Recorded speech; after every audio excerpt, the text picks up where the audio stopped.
आप सबका फिर से एक बार स्वागत है मेरे YouTube channel maths by Amit sir में। मैं साइंस के फिर से मॉडल पेपर 4 लेके आया हूँ। मैंने 3 मॉडल पेपर पहले ही पढ़ा दिया है। आज चौथे मॉडल पेपर को लेके आया हूँ। इस मॉडल पेपर में केवल ऑब्जेक्टिव प्रश्न है। टोटल 80 प्रश्नों की संख्या है, जिसमें से विद्यार्थियों को केवल 40 ही करना होता है। तो मैं नहीं मानता कि उनसे कोई प्रश्न छूट जाएंगे। अब चूँकि मैं बताऊंगा 80, जो 3 मॉडल पेपर में 80 के 80 बता चुका हूं, तो 80 में उनको 80 नहीं करना है, कोई 40 करना है। तो ये कोई कठिन काम नहीं है। ये है मॉडल पेपर 4। तो आइए शुरू करते हैं।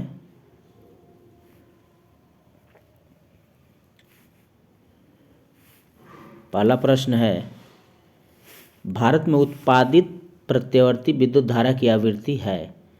भारत में जितनी विद्युत धारा उत्पादित होती है उसकी मैक्सिमम फ्रीक्वेंसी कितनी है? तो भारत में 50 हर्ट्ज तक की ऊर्जा उत्पत्ति होती है, प्रत्यावर्ती धारा एसी करंट। तो पहला का आंसर होगा ए 50 हर्ट्ज। दूसरा प्रश्न है, जब सूर्य का प्रकाश वायुमंडल से गुजरता है तो वायु के सूक्ष्म कण किस रंग के प्रकाश को अधिक प्रबलता से प्रकीर्णन करते हैं? तो सबसे अधिक नीला रंग के प्रकाश को प्रकीर्णन करते हैं। इसी के कारण सूर्य का आकाश का जो रंग है नीला दिखाई देता है। तो याद रखेंगे कि जब सूर्य का प्रकाश वायुमंडल से गुजरता है तो वायु के सूक्ष्म कण किस रंग के प्रकाश को अधिक प्रबलता से प्रकीर्णन करते हैं? तो नीला रंग। इसका आंसर होगा डी।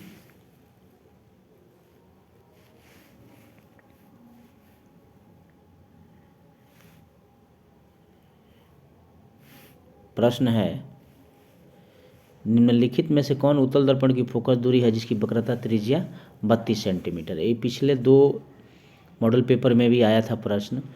तो वक्रता त्रिज्या 32 है, लेंस है, दर्पण है उत्तल दर्पण। तो उत्तल दर्पण में प्लस होगा, तो जिसकी फोकस दूरी 16 होगी। पहले तो प्लस ही सिलेक्ट करेंगे हम, माइनस में नहीं जाएंगे, इसमें हम नहीं जाएंगे। 8 का दुगुना 32 होगा नहीं, अब प्लस में तो 16 होगा। सी इसका आंसर होगा।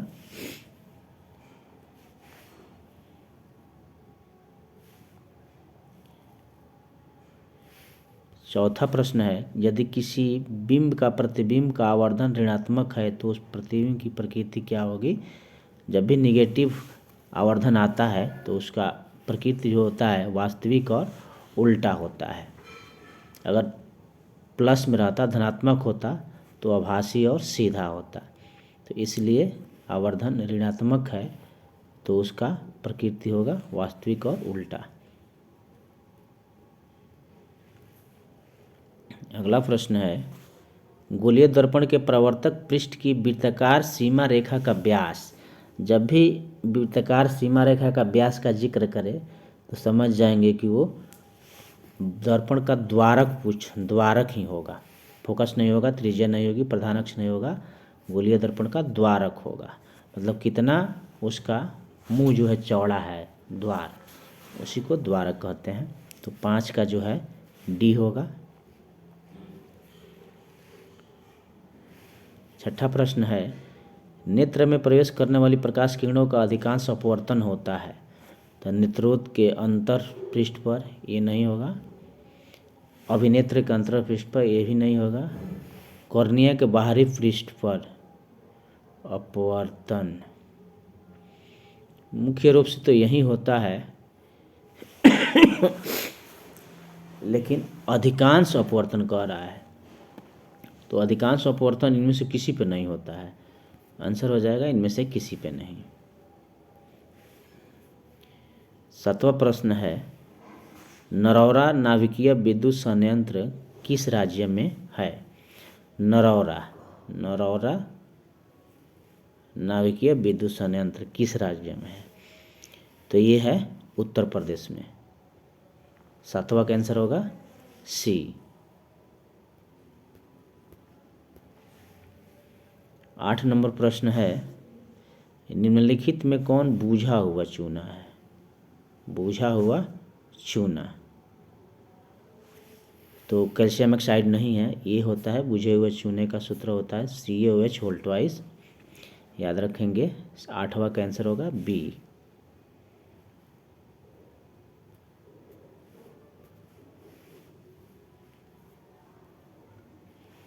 9 प्रश्न है Zn plus CuSO4 arrow ZnSO4 plus Cu दी गई रासायनिक अभिक्रिया किस प्रकार की है?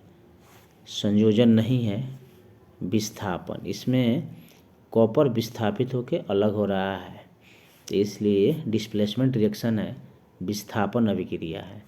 इसमें कॉपर देख रहे हैं, इसमें कॉपर अलग हो गया है, तो ये विस्थापित हो गया है कॉपर, इसलिए कॉपर अभिक्रिया है। बेंजीन का अणु भार कितना होता है? बेंजीन का सूत्र होता है C6H6। इससे आप अणु भार निकाल सकते हैं। 11 गुणे 6, 11 छक्के 66, 1 गुणे 6, 66 प्लस 6 कितना हो जाएगा? 72। बेंजीन का अणु भार 72 होगा। 1 माइक्रो एम्पियर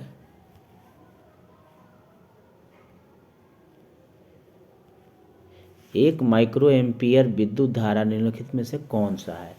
तो 1 माइक्रो एम्पियर होता है 10 के पावर -6 एम्पियर के, 1 माइक्रो एम्पियर। तो 11 का आंसर होगा सी।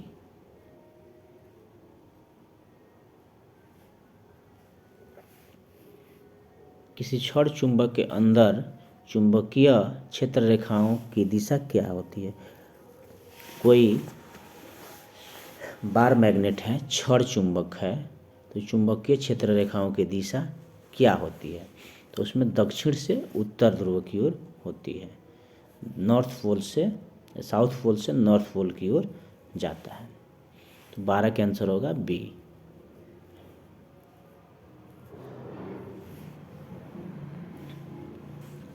तेरह नंबर प्रश्न है घरेलू विद्युत परिपथ में उदासीन तार का रंग होता है। तो जब भी किसी के घर में वायरिंग होता है तो उसमें लाल जो है गर्म तार है, हरा जो है ठंडा तार है, काला जो है उदासीन होता है। तो याद रखेंगे कि काला जो है उदासीन तार है।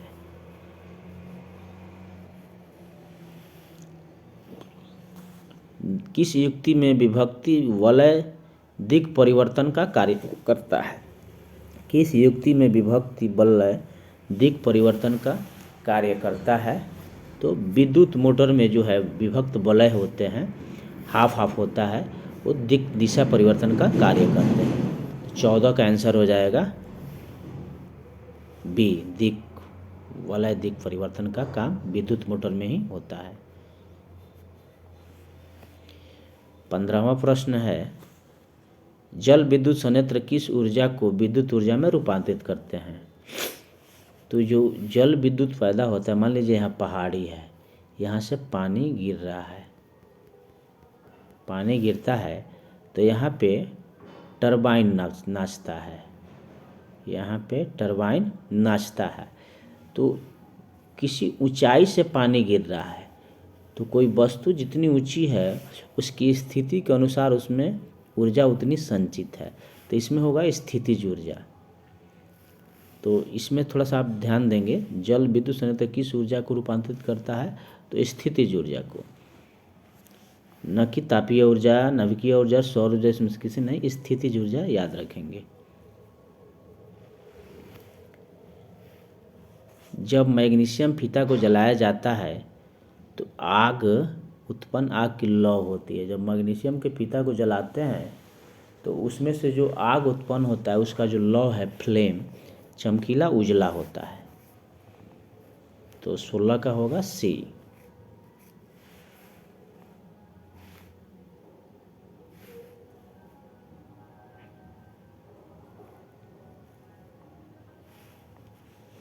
देखिए प्रश्न है कि एक जांच परख नली में लिए गए विलयन में एक लोटे की कीत, यहाँ गलत दिया हुआ है, लोहे की कील होगा।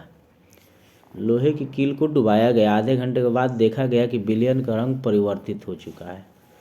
तो मैंने अपने स्कूल में बच्चों को एक प्रैक्टिकल में बताया था कि जब हम कॉपर सल्फेट का विलयन डालते हैं तब जाके उसका रंग जो है नीला हो जाता है और कुछ देर के बाद हरा हो जाता है, मैंने बताया था। तो ये कॉपर सल्फेट का विलयन है परखनली में, तभी जा कर के लोहे की कील जो है उसका रंग परिवर्तन हो गया है।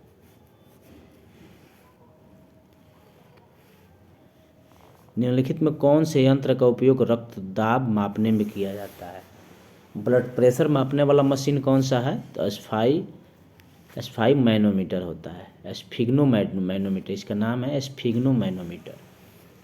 तो स्फाइग्नो दिया है, स्फाइग्नो मैनोमीटर, इसी से रक्तदाब ब्लड प्रेशर मापा जाता है। रक्त का कौन सा रक्त स्राव के मार्ग को रक्त का थक्का बनाकर अवरोध करता है? इसका मतलब हुआ कि जब कट जाता है शरीर के किसी भी अंग पे तो खून बहने लगता है तेजी से। तो खून में क्या ऐसा चीज़ निकलता है जिससे कि खून थक्का बन जाता है और खून गिरना बंद हो जाता है? तो है प्लेटलेट्स। प्लेटलेट्स जो है ब्लड से निकलता है और थक्का बना देता है, और जहाँ कटा रहता है खून गिरता है उसको अवरुद्ध कर देता है, मार्ग को खून गिरने नहीं देता है। तो प्लेटलेट्स होगा 19 का सी। ऑक्टो ग्रंथि को थायरॉक्सिन हार्मोन बनाने के लिए आवश्यक है। इसका तो थोड़ा सा ऑक्टो ग्रंथि को थायरॉक्सिन हार्मोन बनाने के लिए इसका कंफ्यूज था, तो मैंने सोचा कि देख लिया जाए।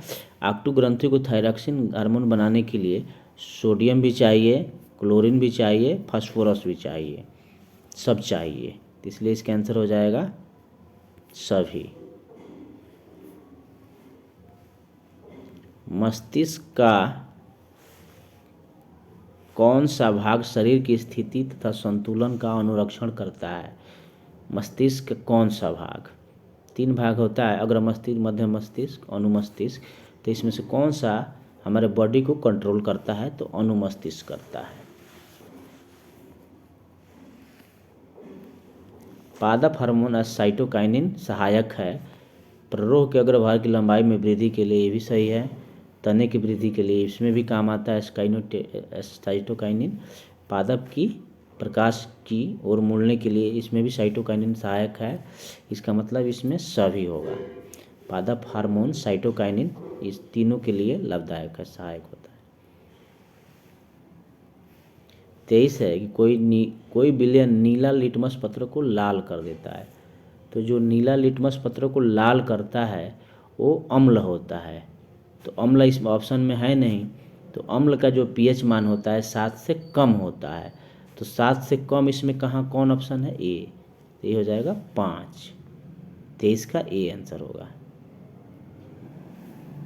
ऑक्जेलिक अम्ल का प्राकृतिक स्रोत निम्नलिखित में कौन है? ऑक्जेलिक अम्ल किस में पाया जाता है?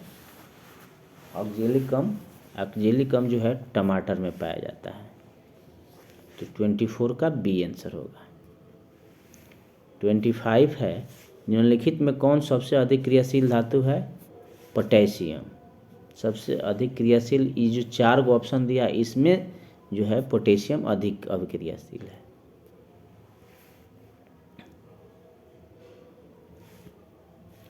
ऑप्शन है प्रश्न 26वां, एक्वारेजिया, अंग्रेजी में पूछ दिया है। एक्वारेजिया रॉयल जल, इसको हिंदी में कहते हैं अम्लराज। अम्लराज में जो हाइड्रोक्लोरिक अम्ल होता है और नाइट्रिक अम्ल होता है उसका अनुपात जो है 3:1 होता है। यानी कि 3 हिस्सा हाइड्रोक्लोरिक अम्ल रहेगा तो 1 हिस्सा नाइट्रिक अम्ल रहेगा। हम मिला देंगे तो बन जाएगा एक्वारेजिया यानी कि अम्लराज।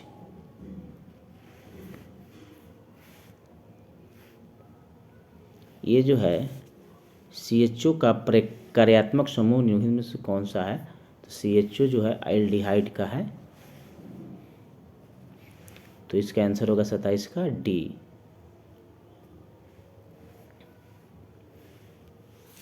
प्रोपेन का आणविक सूत्र C3H8 है। इनमें 7 सहसंयोजक अबंध है, 8 सहसंयोजक है, 9 है, 10 है। तो C3H8 C3 1 2 3, एक यहाँ हो गया, एक यहाँ, 2 अबंध हो गया। इस पे 3 गो, 3, इस पे 2 गो और इसमें भी 3 गो, H 8 गो हो गया। 1 1 2 3 4 5 6 7, H 8 गो और एक यहाँ 9 और एक यहाँ 10 गो अबंध हो रहा है, इसलिए इसमें 10 सहसंयोजक अबंध हैं।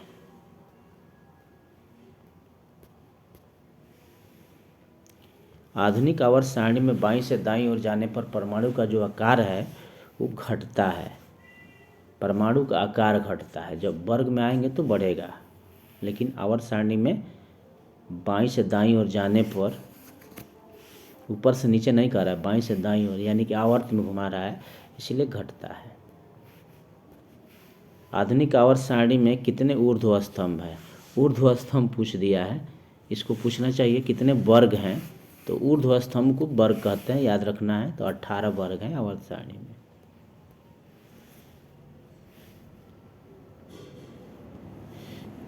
एक छात्र जांच प्रश्नावली के लिए सोडियम बाइकार्बोनेट के तनु विलयन में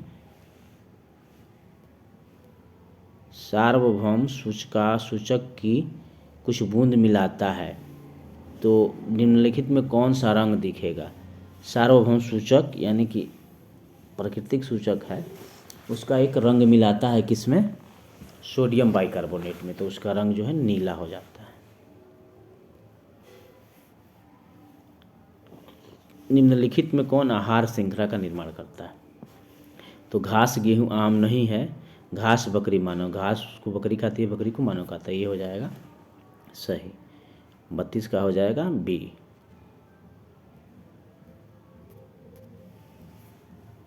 तैंतीसवां प्रश्न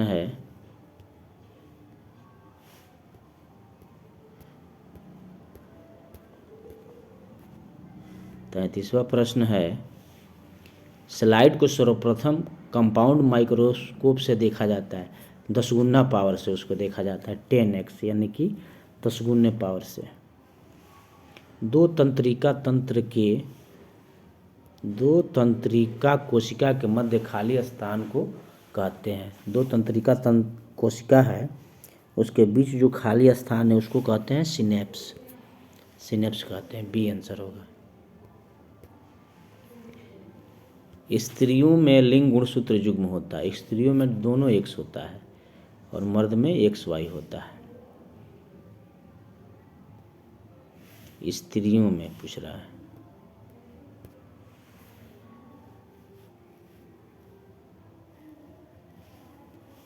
सौ वाट का विद्युत बल्ब 250 वोल्ट के विद्युत तार से जोड़ा जाता है, तो विद्युत धारा का मान कितना है? तो इसको भाग दे दीजिए, 100/250 कट जाएगा। ऊपर 5 दूना 10, 5 25, 2/5 यानी कि 0.4 एम्पियर हो जाएगा। वंशागत नियमों का प्रतिपादन किसने किया था? वंशागत नियमों का तो रॉबर्ट हुक ने किया था। जय विकास। वंशागत नियमों का प्रतिपादन रॉबर्ट हुक ने किया था। हाइड्रा में प्रजनन की विधि क्या है? हाइड्रा में प्रजनन की विधि है मुकुलन विधि है। आलू में कायिक परिवर्धन होता है।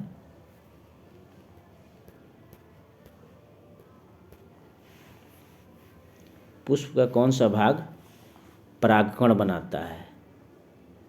पुष्प का कौन सा भाग परागकण बनाता है? तो पुंकेसर।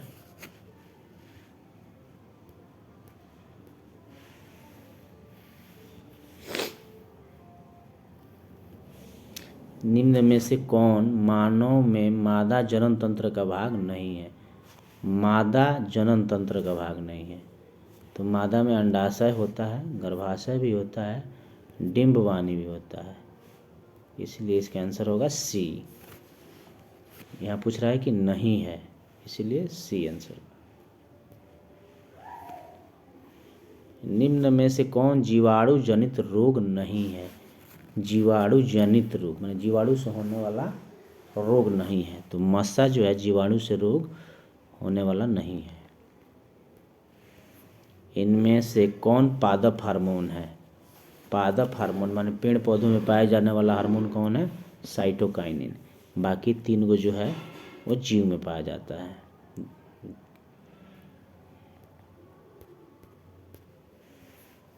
मेरुरज्जु निकलता है, मेरुरज्जु है मेडुला से निकलता है। पादपों में पाए जाने वाला वृद्धि हार्मोन निम्न में से कौन सा है? जिबरेलिन जो है वृद्धि हार्मोन है। वृद्धि हार्मोन पादपों में।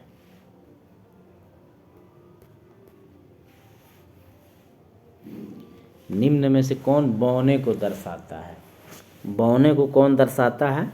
बौना पौधा, तो जो दोनों छोटा छोटा है वो बौना पौधा है। 46 प्रश्न है। निम्न में से कौन सा पर्यावरण अनुकूल नहीं है?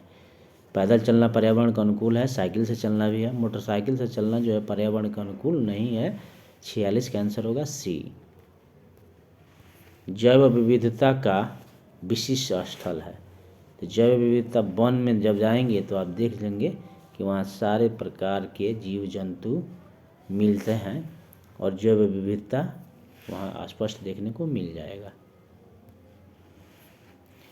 सुरंगम किस राज्य की जल संग्रहण व्यवस्था है? सुरंगम जो है केरल में मिलता है। सुरंगम किस राज्य की जल संग्रहण व्यवस्था है? केरल की। विद्युत शक्ति का एसआई मात्रक है। विद्युत शक्ति का मात्रक वाट होता है। बिल्कुल ये आसान है। विभवांतर मापने वाले यंत्र को क्या कहते हैं? विभवांतर मापने वाले यंत्र को क्या कहते हैं? Volt meter. 51वां प्रश्न है। प्रतिरोध का एसआई मात्रक, प्रतिरोध का एसआई मात्रक ओम होता है। क्लियर है। 52वां प्रश्न है कि 1 HP माने 1 हॉर्स पावर, 1 अश्व शक्ति में कितना होता है? तो 746 वाट होता है। 52 का आंसर होगा ए। विभवांतर का एसआई मात्रक, विभवांतर का एसआई मात्रक क्या होता है? वोल्ट होता है। विभवांतर का एसआई मात्रक वोल्ट होता है। विद्युत धारा मापने में किसका उपयोग होता है? तो विद्युत धारा को हम एमीटर से मापते हैं, इसलिए 54 का आंसर होगा ए। 55 है। आमीटर को विद्युत परिपथ में कैसे जोड़ा जाता है? तो आमीटर को विद्युत परिपथ में श्रेणी क्रम में जोड़ा जाता है। आवेश का एसआई मात्रक क्या होता है? आवेश का एसआई मात्रक कूलाम होता है। 1 वोल्ट कहलाता है। 1 वोल्ट जो है 1 जूल प्रति कूलाम बराबर 1 वोल्ट होता है।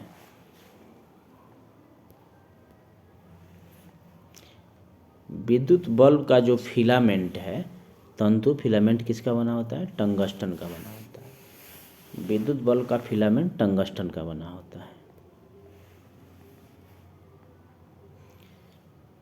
जब किसी चालक तार से विद्युत धारा प्रवाहित होती है तो गतिशील कण जो है वो इलेक्ट्रॉन होते हैं।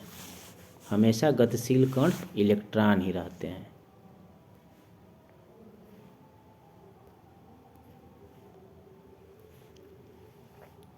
एमीटर से क्या मापा जाता है? एमीटर से विद्युत धारा मापी जाती है।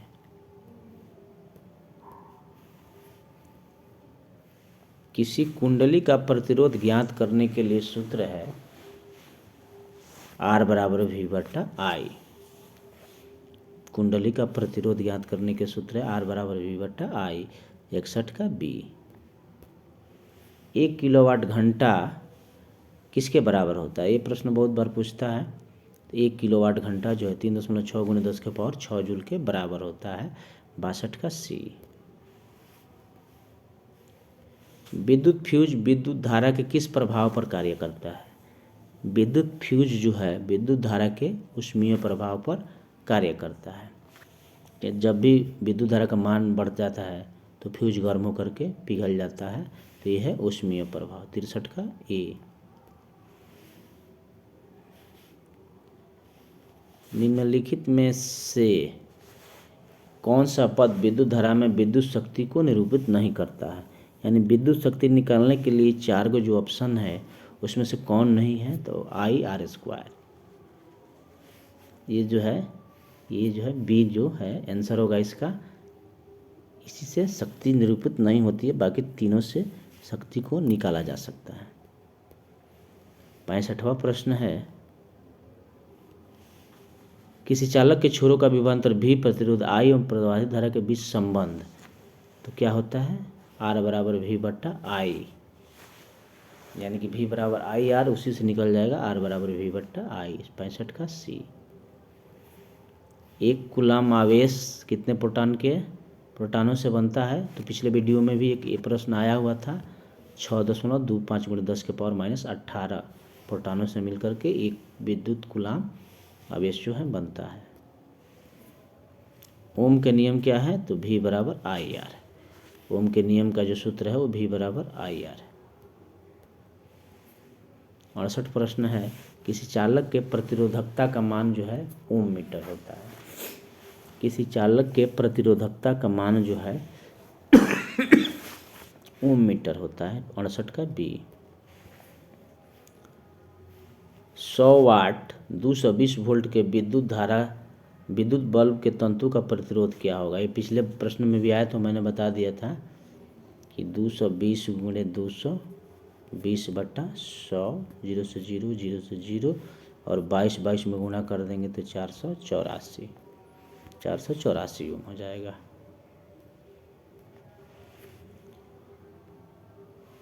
अगला प्रश्न है, किसी बल्ब से 220 वोल्ट पर 2 एम्पीयर की धारा प्रवाहित होती है तो फिलामेंट का प्रतिरोध तो V/I काट देंगे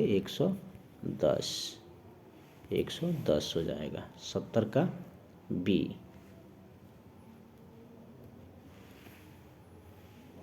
किसी बल्ब से 1 मिनट में 120 कूलाम आवेश प्रवाहित हो रहा है तो विद्युत धारा 1 मिनट में 120 कूलाम, तो 120/1 मिनट माने 60 सेकेंड, तो कट जाएगा 60 दूना 2 आएगा 2 एम्पीयर हो जाएगा। 1 मिनट में पूछ रहा है तो विद्युत धारा जो है होता है 1 कूलाम प्रति सेकेंड, तो 2 एम्पीयर हो जाएगा। डेंगू उत्पन्न करने वाले मच्छर किस तरह के जल में रहते हैं? तो डेंगू उत्पन्न करने वाले जो मच्छर हैं गंदे जल में नहीं पाए जाते हैं, बिल्कुल शुद्ध जल में पाए जाते हैं। इसका आंसर होगा शुद्ध जल में। डेंगू उत्पन्न करने वाले मच्छर शुद्ध जल में रहते हैं। मलेरिया उत्पन्न करने वाला जो मच्छर है मादा एनाफिलीज मच्छर उत्पन्न कहाँ रहते हैं? तो साफ जल में भी मिल जाएगा, गंदा जल में, मीठा जल में, सब में मिल जाएगा। इसलिए आंसर जो है इसका इनमें से सभी होगा। नर युग्मक और मादा युग्मक के संयोजन से बनता है, तो नर युग्मक मादा युग्मक के संयोजन होता है तो जाइगोट बनता है। याद रखेंगे, युग्मनज यानी कि जाइगोट बनता है। पुष्प का मादा जनन अंग है स्त्रीकेसर। फूल में 2 गो होता है, पुंकेसर और स्त्रीकेसर। तो पुंकेसर पुरुष वाला हिस्सा है, स्त्रीकेसर स्त्री वाला हिस्सा है। तो मादा जनन माने स्त्री वाला हिस्सा है D। हजामत बनाने के लिए व्यवहार किया जाता है। हजामत बनाने के लिए किसका व्यवहार किया जाता है? अवतल दर्पण का। किसमें बाह्य निषेचन होता है? तो हमने तो देखा हुआ है, जब बरसात के दिन आते हैं तो मेढक जो अपना रिप्रोडक्शन काम करता है उसमें हमने देखा हुआ है कि इसका जो रिप्रोडक्शन वर्क है करने के बाद बाहर कुछ गिरता है तो वहाँ पे इसका निषेचन होता है पानी में। तो बाह्य निषेचन जो है मेढक में ही होता है। स्पाइरोगाइरा में प्रजनन की विधि कौन है? स्पाइरोगाइरा में प्रजनन की विधि जो है खंडन विधि है।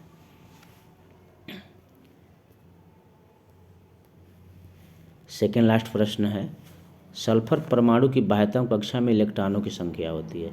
तो सल्फर का परमाणु संख्या 16 होता है। तो 2, 8, 10, 6, 16। तो बाह्य कक्षा में कितना है? 6। इसका आंसर कितना होगा? 6। इसका आंसर होगा 6।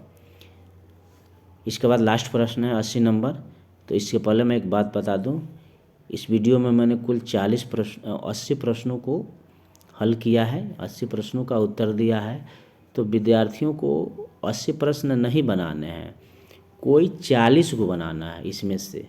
ये नहीं कि लगातार 40, कोई कहीं से आप केवल 40 बना लो। मान लो पहले के बाद तीसरा आ रहा है, तीसरा बना लो, तीसरा के बाद पाँचवा आ रहा है, उसके बाद 10वें आ रहा है, तो बना लेना है। कोई 40 बनाना है, 80 नहीं बनाना है, 40 ही कोई बनाना है। तो आप देख रहे हैं कि वीडियो आप देख लेंगे तो निश्चित 80 प्रश्नों को करने के बाद निश्चित आप कोई ना कोई 40 प्रश्न कर लेंगे। आइए देखते हैं लास्ट प्रश्न।